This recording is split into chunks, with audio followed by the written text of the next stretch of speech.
안녕하세요. 캠벨 생명과학 시판 생물공부 함께하고 있는 이정민입니다. 자, 우리 이제 48장부터는요, 이제 48, 49장이 신경계와 관련되어 있는 얘기인데요. 자, 이제 동물생의 끝이 보입니다. 이제 신경계까지 마무리하시게 되면 그 동물생이 거대했던 이야기가 아마 마무리가 되실 겁니다. 그런데 사실 남아있는 부분이 만만치는 않고요. 우리 몸에서 이제 외부로부터 우리 생물이 가지고 있는 특성에 대해서 정리를 할 때 생명현상의 특성 중에서 외부로부터 어떤 자극이 주어졌을 때 그 자극에 대한 적절한 반응을 보일 수 있다라고 하는 게 생물이 가지고 있는 중요한 특성 중에 하나였었는데 그 과정을 수행할 때 관여할 수 있는 시스템 그 두 가지가 있었습니다. 한 가지는 우리 제일 처음 시작할 때 배웠던 호르몬 파트요. 화학물질에 의해서 몸을 조절하는 과정. 자, 그리고 이제 오늘부터 공부하실 신경계 파트는 이 외부로부터 온 자극에 대해서 보다 빠르고 신속하게 반응을 보일 수 있는 전기적인 시스템에 대한 이야기입니다. 그래서 여러분 가지고 있는 세포들 중에서 신경세포라고 하는 것들은 전기적인 신호를 이제 이동시키는 데 특성화가 되어 있고요. 그 세포들에 의해서 전기적인 신호 처리가 어떻게 이루어지는지에 대해서 48장에서 주로 다루시게 될 겁니다. 우리 몸에 있는 세포들 중에서 왜 그런 얘기 하죠? 우리 뒤쪽 가면 그런 얘기 나올 텐데 동물의 몸을 구성하고 있는 조직은 큼직하게 네 가지로 구분할 수 있다라고 말씀을 드렸었고 뭐 상피 조직이 있었고 결합 조직이 있었는데 이 신경계를 구성하는 신경 조직의 세포라거나 또는 근육을 구성하고 있는 근육 조직의 세포들은 기능과 생김새가 조금 독특하다 보니까 그 세포들을 부르는 명칭이 조금 다르게 발달되어 있습니다. 그래서 여러분들 신경계를 구성하고 있는 신경세포를 가리켜서 앞으로 우리 뉴런이라고 부를 거다라고 생각을 하시면 될 것 같고요. 뭐 미리 말씀을 드렸으니까 근육세포 같은 경우는 세포임에도 불구하고 이제 섬유상으로 생겨 있다라고 해서 근섬유라고 주로 부르시게 될 겁니다. 그래서 뉴런이라고 얘기를 하는데 뭐 별도의 다른 건 아니고 몸에 있는 세포들 중에서 신경계를 구성하고 있는 세포들을 전부 다 뉴런이라고 한다. 이렇게 생각하시면 되겠어요.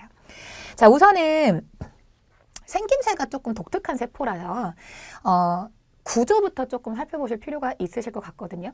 그런데 이 뉴런 같은 경우에 처음에 개념을 잘못 잡으시면 나중에 굉장히 고생을 하시니까 뉴런은요, 우리 보통 얘기할 때 세포 사이즈가 상당히 작다라고 얘기를 하죠. 우리가 육안으로 볼 수 있는 세포는 이 여성이 가지고 있는 난자 정도? 근데 그게 육안으로 볼 수 있다고는 하는데 잘 봐야 보여요. 이 난자 같은 경우 보통 지름을 0.1mm 정도라고 얘기를 하는데 그게 그나마 우리 몸에 있는 세포 중에 좀 큰 세포라서 육안으로 볼 수 있는 세포라고 말을 하거든요. 근데 뉴런 같은 경우는 축삭 부분 같은 경우는 가늘어가지고 눈에는 안 보일지 모르겠지만 길이로 봤을 때에는 가장 긴 세포가 여러분들 몸에서 신경세포라고 생각하시면 되십니다. 누가 길을 지나가다가 내 발을 꾹 밟았어요. 아씨 아파 라고 느꼈다라고 하면 내가 그 아프다라고 느끼게 해주는 그 신경세포가 저 발끝에 있는 부분부터 내 머리까지 하나로 연결되어 있는 부분이라고 생각하시면 되세요. 그러니까 지금 이 윗부분, 이 큼지막해 보이는 이 부분이 제 발 쪽에 있는 거고요. 이 말단 부분이 제 머리 쪽에 있는 거라고 보시면 되십니다. 그러니까 본인의 사람마다 이제 키가 다르니까 자기 키만한 길이의 신경세포를 다 갖고 있다라고 생각하시면 되겠고요. 물론 이제 눈하고 뇌를 연결하는 건 10cm 안팎일 거고 신경세포의 길이가 어디와 어디를 연결하냐에 따라 다양할 텐데 가장 긴 세포를 따져본다라고 하면은 내 발끝부터 머리를 연결하는 세포가 가장 긴 세포라고 볼 수가 있겠습니다. 근데 어찌됐거나 얘도 세포라는 걸 잊으시면 안 돼요. 세포이고 진핵생물의 세포이기 때문에 우리가 앞에서 배웠었던 그 복잡한 세포 내부 구조는 다 갖추고 있어야 됩니다. 자, 그런데 이 길다란 부분에서는 주로 전기적인 신호를 전달하는 역할을 수행을 할 거기 때문에 우리가 세포 안쪽에 갖고 있어야 하는 여러 가지 구조물들이 있었죠. 핵도 있어야 되고 소포체, 골지체, 리보솜, 포옥시점 엄청 많이 필요했던 그 모든 세포 소기관들은 전부 이 위쪽 큼지막해 보이는 이 부분 우리 보통 신경세포체라고 부르는 부분인데요. 이 부분에 세포 소구조가 몰려 있다라고 생각을 하시면 되시겠어요. 자, 우리가 보통 뉴런의 구조를 얘기를 할 때 저는 보통 정리해드릴 때 이렇게 말씀을 드립니다. 큼직하게 두 가지로 구분을 한다라고 하면 신경세포체하고 신경돌기로 구분할 수 있다라고 말씀을 드립니다. 생물학을 번역한 교재를 보시다 보면 돌기라고 하는 표현을 많이 보실 텐데요. 돌기라고 하는 거는 매끈한 표면에 튀어나와 있으면 전부 돌기라고 보시면 되세요. 불룩 튀어나와 있을 수도 있고 길다랗게 튀어나와 있을 수도 있고 매끈해 보이는 표면에 뭔가 튀어나와 있다라고 하면 이건 전부 다 돌기다라고 생각을 하시면 될 텐데 이 신경돌기 같은 경우에 또 큼직하게 두 가지로 구분을 해서요. 이 신경세포체 쪽에 발달되는 이 선처럼 보이는 것들이 이거 전부 돌기거든요.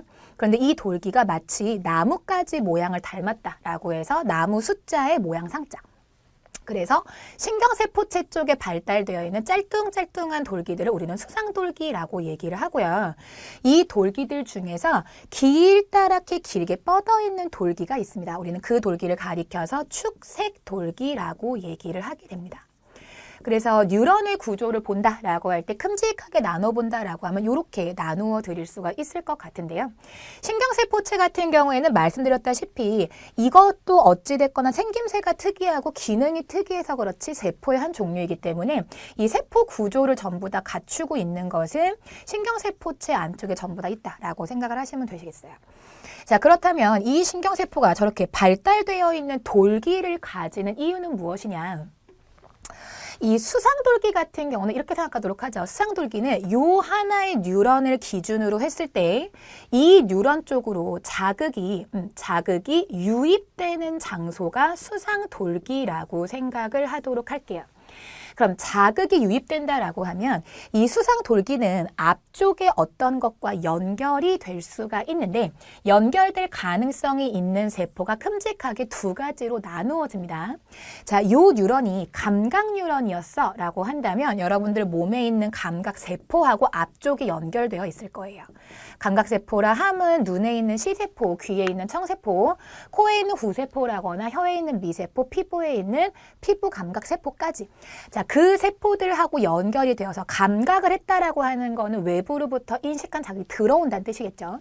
그 감각세포들하고 연결이 됐거나 또는 이 뉴런이 감각 뉴런이 아니라 운동 뉴런이었다라고 하면 운동 뉴런은 뒤에 가면 나오겠지만 운동 뉴런은 아까 제가 말씀드린 것처럼 누가 내 발을 밟았어요. 그렇죠? 아프죠? 열받죠? 화나니까 나도 밟아라 라는 명령이 내려가서 발을 움직이게 만드는 거거든요. 그 중추의 명령을 운동기관에 옮겨주는 뉴런이 운동 뉴런입니다. 자, 그렇다면 이 뉴런이 운동 뉴런이었어 라고 한다면 뇌를 구성하고 있는 뉴런과 연결이 돼서 그 정보를 받아가지고 운동기관 쪽으로 옮겨줄 거거든요. 따라서 이 수상돌기가 연결될 수 있는 또 하나의 가능성은 앞에 있는 뉴런의 앞 뉴런의 축색 말단이요. 자, 축색 말단이라 함은 여기 그림에 보시면 나타나 있을 텐데요. 이 길다랗게 뻗어 있는 돌기를 제가 축색돌기라고 말씀을 드렸는데 이 축색돌기의 말단 부분은 신경 자극을 전달시킬 수 있는 화학물질을 가지고 있어서 말단 부분이 상당히 발달이 되어 있습니다. 그래서 이 축색돌기에 대한 구조를 얘기를 할 때 이걸 조금 더 세분화해서 얘기를 하면 이렇게 길다랗게 늘려져 있는 부분을 축삭이라고 얘기를 하고요. 이 축삭의 말단, 축색돌기의 말단, 축삭 말단으로 나누어서 얘기를 할 수가 있을 텐데 축삭 말단 같은 경우에는 이 부분에 시냅스 소포라고 하는 주머니를 가지고 있어서 이 안쪽에 신경 자극을 전달할 때 필요로 하는 신경 전달 물질을 담고 있다라고 생각을 하시면 되겠어요. 자, 그랬을 때 이 축색돌기가 나누어져 있는 두 부분 중에서 축삭 같은 경우에는 하는 기능이 오로지 그냥 통로의 역할만 한다라고 보시면 되십니다. 우리 뒤쪽 가서 다시 한번 정리를 해드릴 텐데요. 외부로부터 들어온 자극은 이동하는 과정에 방향성이 있습니다. 정해져 있는 방향이 있어서 역행할 수는 없거든요.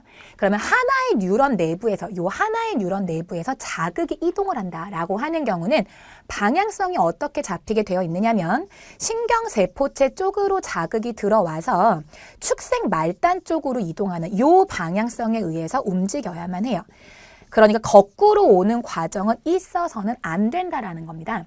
그래서 이 길다란 부분에서는 이 축삭을 따라서 신경세포체 쪽에서 축색 말단 쪽으로 자극이 이동하는 통로가 되는 것이 축삭이야 라고 보시면 될 텐데 그 말단부에 해당하는 축삭 말단은 뒤쪽에 어떤 세포와 연결이 되어서 세포와 세포 사이에 자극을 연결시켜주게 되어 있습니다. 이 축삭 말단에 연결될 수 있는 세포도 큼직하게 가능성은 두 가지라고 생각을 하시면 될 텐데요. 지금 보시는 것처럼 축색 말단이 다른 뉴런과 만나고 있다라고 한다면 뒷 뉴런의 수상돌기 쪽하고 만날 거고요. 만약에 저 뉴런이 운동 뉴런이었어 라고 하면 이 뉴런의 말단부는 운동 반응기에 해당하는 근육하고 연결이 되어야 됩니다. 그래서 반응기 쪽하고 연결이 될 수 있는 가능성까지. 자, 그래서 전체 뉴런의 구조를 본다라고 하면 큼직하긴 두 가지로 구분할 수가 있겠지만 그 각각의 부분들을 세분화했을 때 각각의 부분들이 수행하고 있는 기능들이 있어서 일단은 이 뉴런의 구조와 각각 구조들의 기능을 익혀두시는 게 중요할 것 같습니다. 지금 여기 확대되어 있는 그림 우리 뒤쪽 가서 자세히 볼 거라서 제가 구체적으로 말씀을 안 드리는데요. 여기 지금 시냅스라고 하는 공간이 앞쪽 뉴런의 축색 말단과 뒤쪽 뉴런의 신경세포체 수상 돌기 쪽하고 맞닿는 부분이라고 보시면 될 텐데 꼭 기억하실 거. 앞쪽에 있는 세포하고 뒤쪽에 있는 세포하고 세포질이 직접적으로 만나는 일은 절대로 벌어질 수 없습니다. 그래서 이 앞쪽 뉴런의 축색 말단과 뒤쪽 뉴런의 수상돌기 사이에는 이렇게 시냅스 틈이 발생을 하게 돼 있고요. 이 틈의 크기는 대략 한 나노미터 단위의 길이라고 보시면 되세요. 나노미터라 하면 10억 분의 1을 의미하잖아요. 그래서 수 나노미터 정도밖에 안 되는 짧은 거리이긴 하지만 짧은 틈을 중심으로 해서 직접적으로 세포가 만나는 일은 절대 없다. 반드시 이 틈을 통해서 화학물질의 전달에 의해서 자극의 전달이 이루어진다. 이 정도만 일단 정리하시고 자세한 내용은 뒤쪽 가서 마저 보시는 걸로 할게요. 자, 그런데 이 뉴런이라고 하는 명칭은 뭐 학생들마다 상당히 다양하겠지만 중고등학교 과정에서 신경을 다뤘던 학생들 같은 경우에는 별로 생소하지는 않은 개념입니다. 자, 그런데 보통 우리가 신경계를 구성하고 있는 세포가 뉴런이야 라고만 얘기를 하는데요. 사실은 신경계를 구성하고 있는 세포들 중에서 많이 알려져 있지 않은 신경교세포라고 하는 세포들이 있습니다. 이 신경교세포 같은 경우에는 뉴런들이 기능을 수행할 수 있도록 보조를 해준다거나 또는 뉴런들이 생존해서 이 기능을 활성화시킬 수 있도록 이것들을 보호해주는 기능을 하는 세포들인데요. 일단은 앞에 나오는 슈반세포하고 희소돌기 교세포는 좀 묶어서 보실게요. 자, 슈반세포는 아마 알고 있는 학생들도 있을 것 같은데 지금 앞에 나와 있는 이 뉴런의 모습이 우리 일반적으로 얘기하는 뉴런 형태하고 조금 다릅니다. 일반적으로 뉴런 얘기할 때는 중간에 이런 튜브 같은 걸 끼워놔요. 이렇게 해서 튜브 같은 걸 끼워놓고 이걸 가리켜서 우리가 수초라고 부르거든요. 이 수초의 중요도에 대해서는 뒤쪽 가서 언급이 되실 겁니다. 자, 근데 이게 수초라고 나와 있다 보니까 학생들이 저게 정체가 뭐야? 단백질이야? 뭐야? 탄수화물이야? 지방이야? 정체가 뭐야?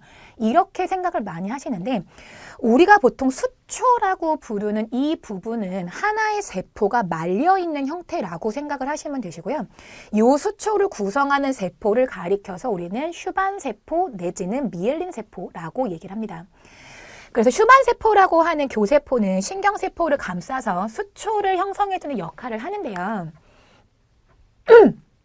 수초가 몸을 구성하는 세포하고 중추를 구성하는 세포가 동일할 수 없기 때문에 슈반세포 같은 경우에는 몸을 구성하는 우리 말초신경계라고 뒤쪽 가서 분류를 해드릴 텐데 말초신경계를 구성하는 뉴런의 수초는 슈반세포가 만들게 되지만 중추신경계요. 뇌를 구성하고 있는 뉴런의 수초, 미엘린이라고 하는 수초니까 뇌를 구성하고 있는 신경 뉴런의 수초는 희소돌기 교세포가 만든다라고 생각을 하시면 되세요. 그래서 슈반세포하고 희소돌기 세포는 이제 수초를 구성하는 세포의 한 종류라고 생각을 하시면 되시고요. 또 많이 알려져 있는 교세포 중에서 성상교세포라고 하는 세포는 이 뇌혈관 장벽 같은 경우에는 보통 우리가 이제 질병통 얘기할 때 많이 언급을 하는데 우리 혈액을 타고 굉장히 많은 물질들이 몸속에서 이동을 하죠. 자, 그랬을 때 뭐 다른 물질들은 괜찮은데 가장 염려가 되는 부분이 자, 뇌 쪽에도 마찬가지로 혈액이 공급이 되게 되어 있습니다. 그렇죠? 자, 그런데 내 몸속에 우리 면역계 쪽에서 배워서 아시지만 혈액 쪽으로 뭐 항원이 들어온다, 바이러스가 들어온다, 박테리아가 들어온다라고 할 때 박테리아나 바이러스가 조직으로만 들어오는 건 아니기 때문에 하필이면 운이 없게 박테리아가 혈관 쪽으로 들어왔어요. 뭐 걱정은 안 해도 돼요. 그렇죠? 혈관 쪽으로 들어왔다고 하더라도 혈관 안쪽은 사실은 백혈구가 더글더글 있는 면역 풀이기 때문에 조만간 그 박테리아는 처리가 될 겁니다. 자, 그런데 문제는 그 박테리아가 혈관으로 들어왔다. 근데 하필이면 그 혈관이 뇌로 가는 혈관이었다라고 하면 그때부터 조금 걱정되시죠. 그렇죠? 이 박테리아가 잘못해가지고 내 뇌 속으로 들어오면 어떡해? 그런데다가 뇌 같은 경우는 혈액이 원활하게 공급이 되어서 산소 공급이 원활해야지만 우리 정신작용이 활발하게 이루어질 수 있기 때문에 뇌 쪽 같은 경우는 뇌 쪽으로 올라오는 혈관이 조금 좁아요. 자, 그렇다 보니까 박테리아 같은 것들이 뇌로 한번 들어오게 되면 이게 다시 내려가는 것도 쉽지가 않습니다. 자, 그래서 여기 지금 얘기하는 뇌혈관 장벽이라고 하는 것이 용어로 얘기할 때 브레인 블러드 베리어라고 해서 보통 우리가 BBB 베리어라고 얘기를 하는데요. 이 브레인 블러드 베리어라고 하는 거는 지금 제가 말씀드린 것처럼 혈액 내부에 있는 물질들 중에서 박테리아나 외부 물질 같이 뇌 쪽으로 올라오면 안 되는 물질들을 막아줄 수 있는 장벽을 의미하고요. 그 장벽을 구성하는 세포를 성상교세포라고 얘기를 합니다.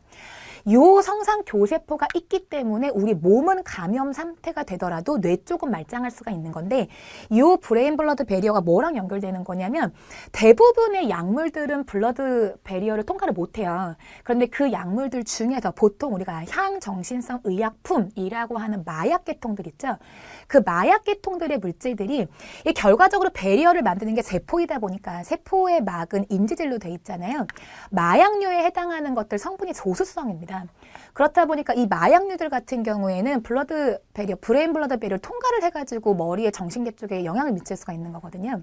그래서 이 베리어 같은 경우에는 사실은 일반 생물학 파트에서 언급이 잘 안 되지만 면역 파트라거나 혹은 이제 양리학적으로 갔을 때 조금 중요하게 다뤄지는 분야 중에 하나입니다. 지금 이 그림 같은 경우는 캠벨에 없는 그림이긴 한데 뇌 모세혈관 올라가는 과정에 성상교세포가 지금 베리어를 만들고 있는 영상이 되는 거고요. 이 베리어에 의해서 뇌 쪽으로는 위험한 물질들이 올라가지 않을 수 있도록 방어가 될 수 있는 건데 어찌됐거나 뇌를 구성하는 세포이니까 일종의 신경세포라고 볼 수 있겠고 그 신경세포들 중에서 자극을 전달하는 건 아니기 때문에 교세포라고 우리는 분류를 하게 되어 있습니다.